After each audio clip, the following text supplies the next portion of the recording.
Hello, and welcome to Lesson 3. The goal for this week is for you to identify your current stress reactions of avoid, compete, or accommodate that protect you when you feel unsafe in your story. You'll also start to see how these stress reactions influence unaligned eating choices in the moment, and also pushing through them leads to nighttime eating, or even pushing through when you have space to release, like on weekends after a big work project or on vacation. This lesson will also further help bring form to your story. To provide an overview of the theory, as our stories came to be, especially the earlier we developed, the more we made them be that we were wrong. This sense of wrongness can be from shame, especially related to our bodies and the fat-phobic culture we live in. And often it's a sense of wrongness simply because we've never examined how we were socialized. Without examining the norms we grew up with, we integrated this is how things are because of how we take on things as our own in early childhood and adolescence. This sense of wrongness, from shame or otherwise, plus our dominant body battle socialization, implies we need to battle or gear up around our stories and bodies. Therefore, we need to look at psychological battle or conflict coping styles that protected us when our story was being formulated and active. This conflict model is traditionally used in industrial psychology settings, such as the workplace, to help workers have better relationships or make better deals and thus better business outcomes. However, Truce with Food has built upon this model because the model itself is based on how we are socialized and comes from some core cultural foundations, which we will get to shortly. And because they are based on socialized norms, these stress reaction foundations are often what's generating the all or nothing, good-bad binary of our socialized stories. For example, patriarchy creates scarcity for women, which sets women to compete with each other. So the compete mode is based on the foundation of get in there fast because there isn't enough. This is part of why we compare ourselves to other women's bodies and looks as if there's a competition for partners. And patriarchy made the nuclear family and having one partner even a thing because of property rights. And then white supremacy and capitalism reinforce this competition in many layered ways. It's important to realize we don't want to be binary about being in compete, avoid, or accommodate modes. They aren't good or bad. The important thing is we are using them consciously. For example, sometimes it's important to avoid a conversation if it isn't the right time to have it. And competing against ourselves when we have important goals can show us what we are made of. But often we use these patterns unnecessarily when our story is perceived versus real. And chances are you're using them when in your story, which is making you feel more unsafe and thus more out of control around food. So we have 3 objectives for this lesson. The first one is to identify the stress reactions. This will help you further make your story an object or see more dimension to how you're perceiving a situation. The second is to get curious if these reactions are necessary. These questions will help you start to make new choices and get some proof your story can be perceived. Where are my story and risks real or perceived? What if I'm not wrong? What if there isn't a problem here? What would I choose? And then third is to understand how these reactions increase your sense of risk because these reactions create a good and bad binary. For example, if we are using the accommodation mode because we feel guilty getting our way, we are probably unaware it is possible for everyone to get their needs met and you don't have to feel guilty. So now I'm going to go through an overview of the 3 styles and modes or ways of perceiving. The ultimate goal is to be more collaborative with your body and needs in your story so you can create internal self-trust, which feels like more psychological safety. So to start, we're going to go with the compete reaction. In the transcript, you'll see that there's a visual that breaks down how we think in black and white when we're in the compete mode. On the left is the thinking in black, and on the right is thinking in white. And I'm going to share what that looks like here. So the thoughts when in the black side of thinking is I'm winning, I'm ahead. When in the white side of thinking, I'm losing and I'm behind. Feelings, on the left is aggressive when ahead or winning, and on the right is angry when behind or losing. The behaviors when in the black side of thinking is overachieves to get ahead or win, and when in the white side is isolates and stays stuck when behind or losing. And then when in the compete reaction, we self-sabotage by comparing to others who are behind or losing when in the black thinking. And then in the white thinking is compares to others who are ahead and winning. When in compete mode, we are focused on weight loss and perfect health as a means of being the most successful. In this space, we place a low value on the relationship with our body or whatever and whomever is in our way, and find the ends justify the means. For example, a 30-day cleanse will be worth it to kickstart weight loss, even though it will compromise the body's needs. Competitors will often compare their body and choices in competition with where they used to be, others, which is mostly their peers, or cultural status standards, like cultural ideals. This outside standard can provide some level of emotional safety. Once I'm at X, I'll be Y, and then they feel relief and confident. When in the compete pattern, there is a focus on and value for being exceptional or the best at motherhood, pet ownership, work, etc. Competitors also have unrealistic timelines of what they can fit in a day or around building a business, for example. In this space, thinness feels like winning because being thin will help us be the healthiest and have the longest life, the best dating options, the most confidence at work, and more, more, more. In other words, we will have access to the most. Compete mode tends to make us feel unique in a good way and extremely accomplished, and then judgy when losing weight, seeing health and life results, this is what works, and then we take aggressive risks in life the more body confidence we feel. These risks, not our body, usually have the greatest influence on success. On the flip side, because the all pace of our diets, exercise, or success mode is driven by a sense of scarcity, we often approach things with unrealistic time expectations, thinking we can aggressively cut calories, over-exercise, and overwork without consequences. Competitors often dismiss their body's needs for food, sleep, and slowing down in this space, as all of this is viewed as taking time away from their goals. When that isn't sustainable and clients feel behind or they can't win, they eat. They eat after thinking, if I can't win or I deserve to eat this, from competing in other life areas, and are too exhausted to do anything but binge watch Netflix and thus view rest as something boring or unproductive. Overeating turns into binging and burnout as we feel more shame in our inability to successfully win or get ahead with weight loss, health, and/or life area where our story is active.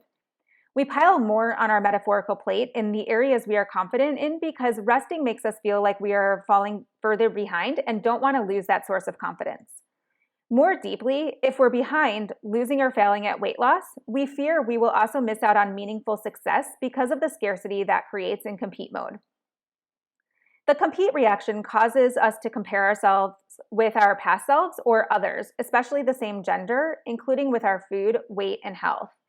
The all or nothing thinking comes from being black and white. I'm winning or losing, I'm ahead or behind, I'm a success or failure. When in the compete space, there is a feeling of having decent life success, and they conclude the emptiness or next finish line relief they are after must be weight loss or the next success mile marker. The challenge is the success or finish line in compete mode is always moving because this mode is built on scarcity and always wanting more. As a result, the finish line doesn't bring quite the fulfillment imagined. For example, more success usually brings more complexity with it, and so the relief they thought would come isn't there. For example, every time you go to grow your business or family or community involvement, there's more complexity to manage. When competing and winning or ahead with their weight loss or health results, competitors feel extremely accomplished and thus safe to take aggressive risks in life. These risks, not their body, are what is more likely leading to more connection, success, and happiness. Over time, the competitor eating pattern leads to isolation and feeling exceptional in a bad way, like their weight or career challenges are unique and/or uniquely complicated. Overeating turns into binging as they feel more out of control of their ability to successfully win at weight loss in life. They also pile more on their metaphorical plate because resting makes them feel like they're falling behind. Both behaviors create a self-fulfilling prophecy of losing connection, success, and happiness.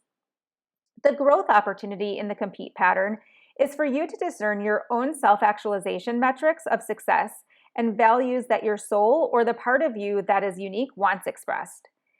The growth edge to live into in this space is to trust in a slower pace, one that includes rest, recovery, and a chance for your creativity to present itself. Questions to consider are, what is enough? And what is mine to express versus comparing to others' paths? So now moving on to the avoid stress reaction. When we're in avoid mode, we're likely either in fantasy or catastrophe mode, where we build up what's involved in the expectation that things will be perfect or a catastrophe. The thoughts when in catastrophe are, I did the wrong thing. In fantasy, I'm being perfect.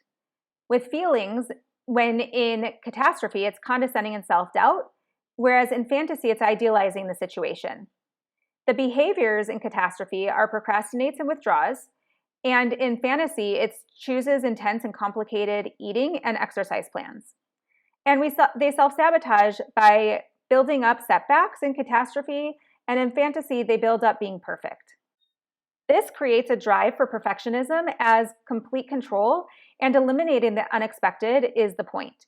It's often why we build up taking action, because we assume we need dramatic efforts for this perceived dramatic result.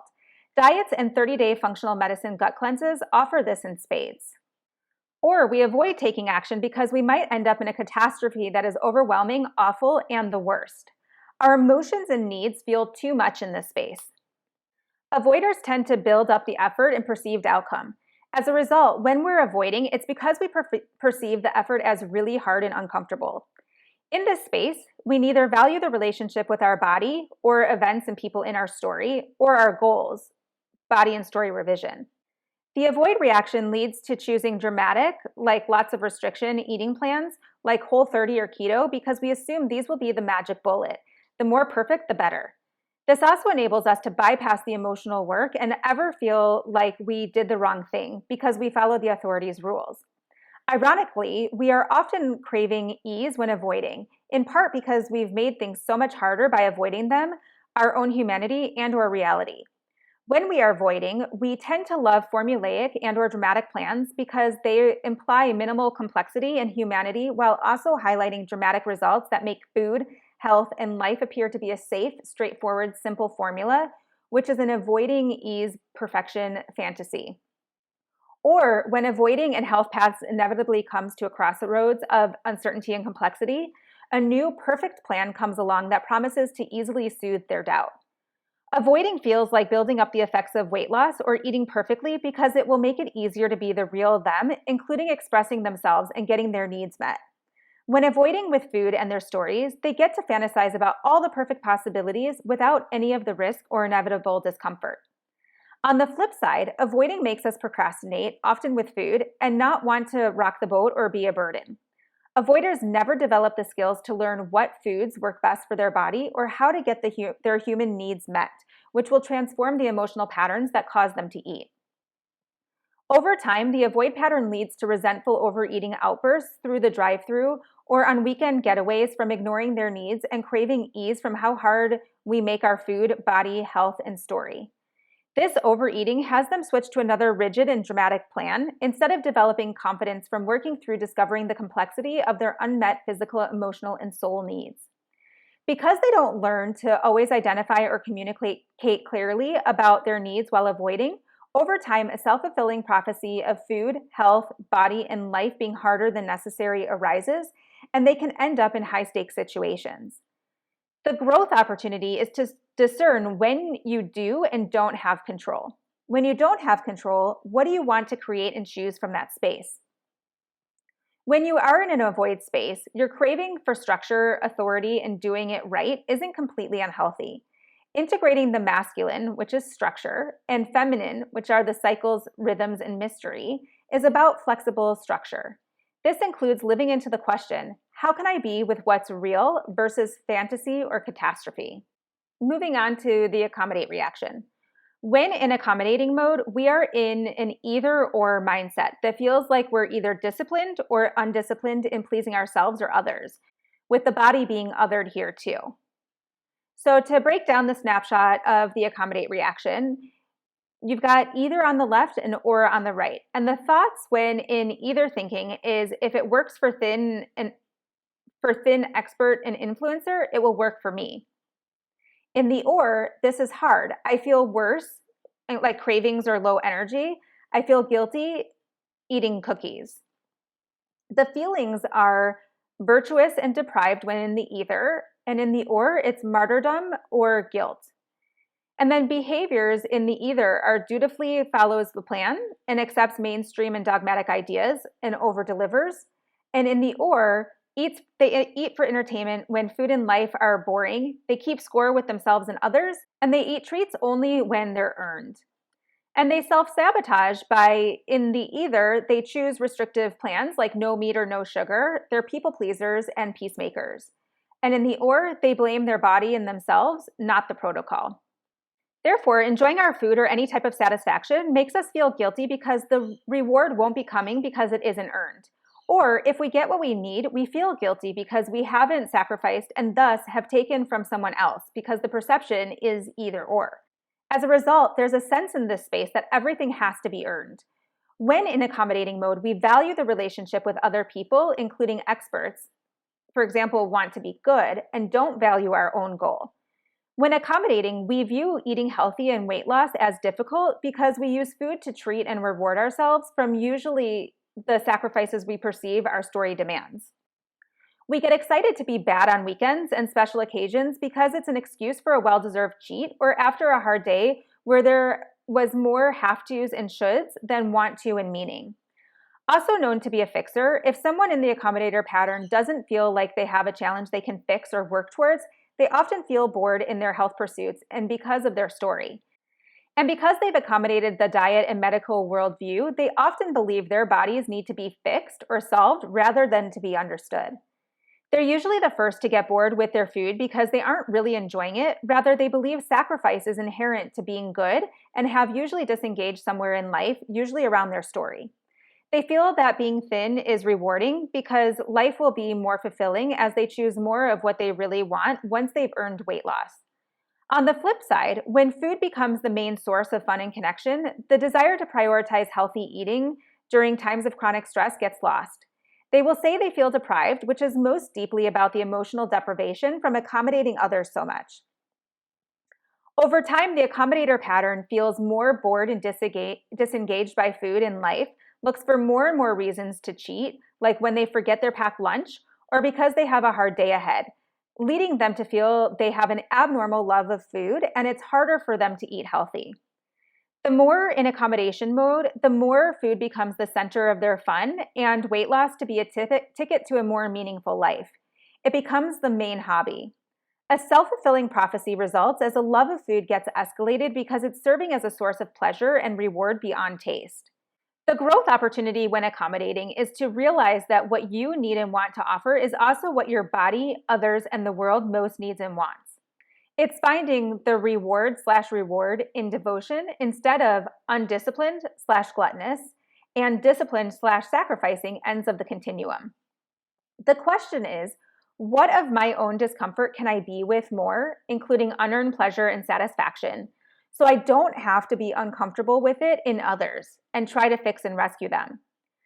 Your needs don't make you selfish, and who you are, not only what you do, is enough. Finding pleasure or satisfaction in challenges leads to better outcomes. So these are the 3 stress reaction styles we use when we feel our story is active, which is real or perceived, or you're at risk for your story being active. Think of these reactions as gear-up glasses because these reactions are framing how you see the situation's risk. These reactions also create the foundation for the binary thinking of the socialized mind. In other words, we've been socialized to protect ourselves when we feel wrong. These patterns increase the sense of risk because they distort the stakes of the situation because of the binary view. If they go unidentified and uninterrupted, they create a self-fulfilling prophecy of our story over time. A way to think about this is we are adding another layer of wrongness onto already feeling wrong. This increases emotional intensity and lack of safety. Ultimately, we will get to the collaborative space where the growth opportunity for each style is possible. For now, bringing awareness to these patterns is necessary, relieving, and a first step to realizing you can choose differently.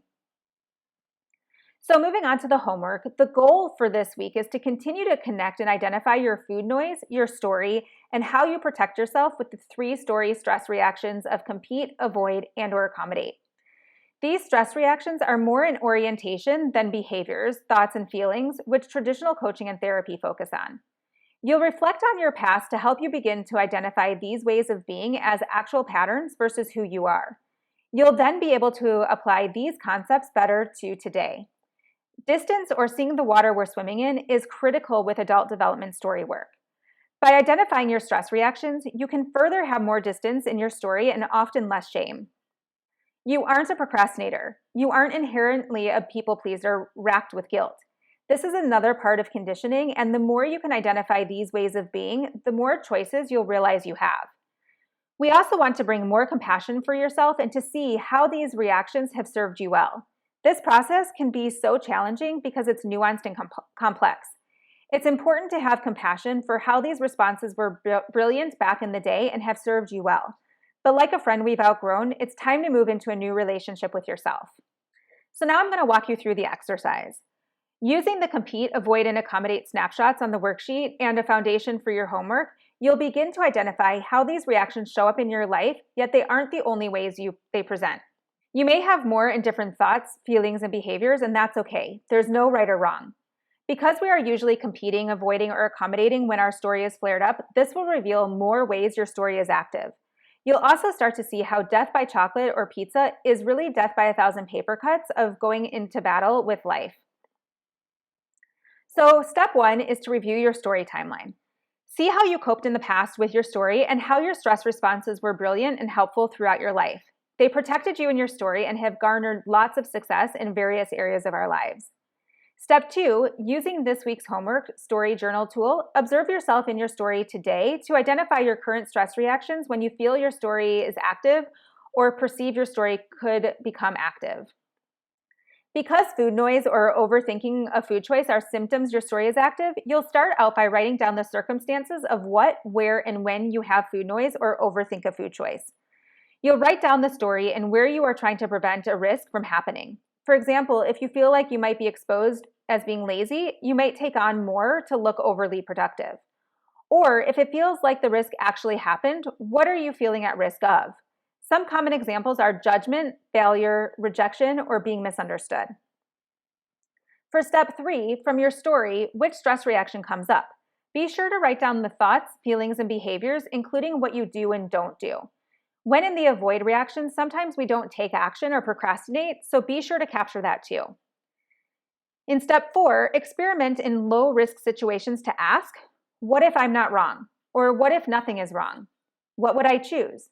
Any of those questions will help you to start to see when you don't need these protective reactions because your story is perceived versus real. For step 5, answer the reflection questions at the bottom of the worksheet to see how you've used and why you continue to use these stress reactions. Be sure to also check out the pro tips on the worksheet as you're going through the exercise. In conclusion, stress reactions are not all bad or all good. Our goal is to identify these patterns and how you use them to protect yourself and gear up to prevent your story from activating. Because our story has gone unchecked and our culture doesn't prioritize psychological safety, these patterns have gone on so long, forming pieces of our identities we love and judge. We use these patterns to protect ourselves when in our story and to gear up to prevent our story from being activated by not doing the wrong or bad thing.